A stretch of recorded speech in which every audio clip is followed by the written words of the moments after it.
Picture this. You pour 5 years of blood, sweat, and busted knuckles into building the heart of your little ranch, only to watch a yellow monster chew it like cheap kindling while the woman who ordered the hit sips her latte and calls it progress.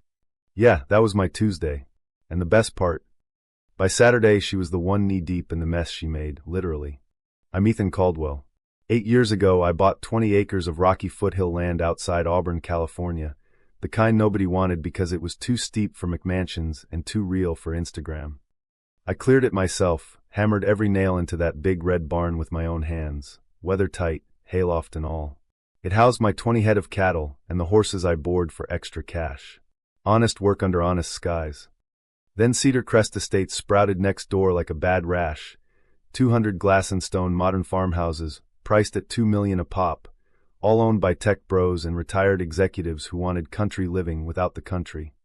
Leading the charge was Meredith Vance, president of the HOA, former Napa event planner who treated her clipboard like a scepter. She hated my barn from day one. Said it disrupted the curated aesthetic from her back deck. Every board meeting she'd smile that plastic smile and say, "Ethan, darling, we're all about community harmony. Surely you understand how important visual standards are to property values." I'd just nod, thinking about the manure she pretended didn't exist until it drifted over her precious infinity pool. That Tuesday the excavator showed up at dawn. I sprinted out in my boots to find the operator already cutting my gate chain. "County order," he muttered, shoving paperwork at me. Signed by Meredith Vance. Structural hazard, fire risk, visual blight. No notice, no hearing, just boom. Meredith stood by the fence in her white linen suit, 2 security goons flanking her like she was royalty. "Good morning, Ethan. We're simply helping the county enforce the codes. Think of it as a neighborhood gift." "My animals are in there, Meredith. Winter's coming." She gave the tiniest shrug. "Management problem, I'm afraid. Perhaps next time you'll consider the impact on your neighbors before erecting that." She waved like my barn was roadkill. The bucket slammed into the roof. Would snap like gunshots. My horses bolted, eyes rolling white. Cattle bellowed. I stood frozen while 5 years of my life became splinters. Meredith never looked at the wreckage. She watched me, smiling the smile of someone who thought she'd just won the war. The next weeks were pure hell. 3 horses colicked from stress and had to be put down. I sold the rest at a loss because I had nowhere dry to put them. Then the rumors started, courtesy of Meredith at the community potluck. "He's letting runoff poison our groundwater," she whispered loud enough for everyone to hear. Suddenly my taps ran dry. The shared aquifer line I helped design years ago as a county water engineer, temporarily suspended for testing. Fines for dust, noise, illegal livestock odor stacked up like cordwood. Lawyers laughed when I called. Meredith's husband golfs with half the judges in Placer County. But here's the thing nobody knew.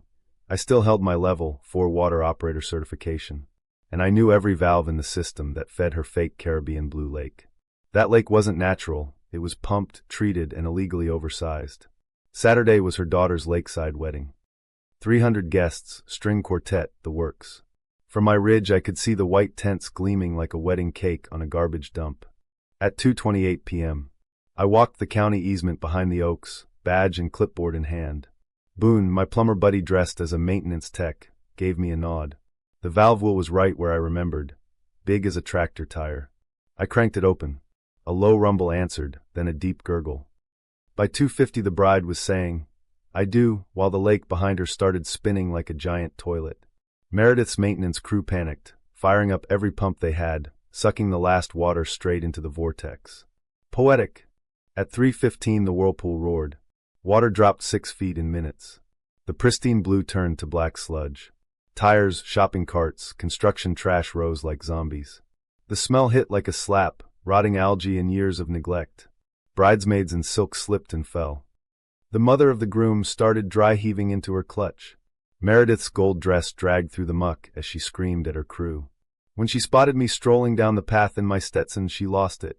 You did this, you terrorist." "Afternoon, Meredith. Looks like your community jewel needed an emergency systems test. County regs, every 5 years. Safety first, right? Just like demolition orders don't wait for winter." I handed her the paperwork. Certified operator, public safety, the works. Her face went the color of old cottage cheese. Guests filmed on their phones. By for the lake was a crater of stink. The video hit TikTok before the cake was cut. Mudwetting trended nationwide. County investigation followed. Turns out Cedar Crest never had permanent permits for that lake size. Illegal siphoning, falsified reports, Meredith's fingerprints everywhere. Fines topped $120,000. HOA dissolved overnight. Property values cratered. Mudfront homes don't sell. Residents sued her personally. She resigned in tears, sold the mansion at a brutal loss just to escape. Me? The county cut me a $160,000 check for emergency consulting and hazard mitigation. I rebuilt the barn bigger, steel reinforced, twice as proud. Then I bought Meredith's old house, cash, lowball offer the bank couldn't refuse. Tore out the rose garden, planted native grass. That empty lake bed? Turns out centuries of silt made the richest pasture in the county. My new herd grazes there every morning while I drink coffee on what used to be her $1 million deck. I hung a sign on the gate, Kane Ranch, where the water runs clean. So here's the question, folks. When an HOA Karen uses the law like a wrecking ball to crush a working man's life, is it justice when that same man uses the law right back to flush her fantasy down the drain? Or did I cross a line? Tell me in the comments, who really broke the rules here? Hit like if you love watching tyrants get the karma they ordered, subscribe for more HOA horror stories, and remember, never pick a fight with the guy who knows where the valves are. Stay muddy, friends.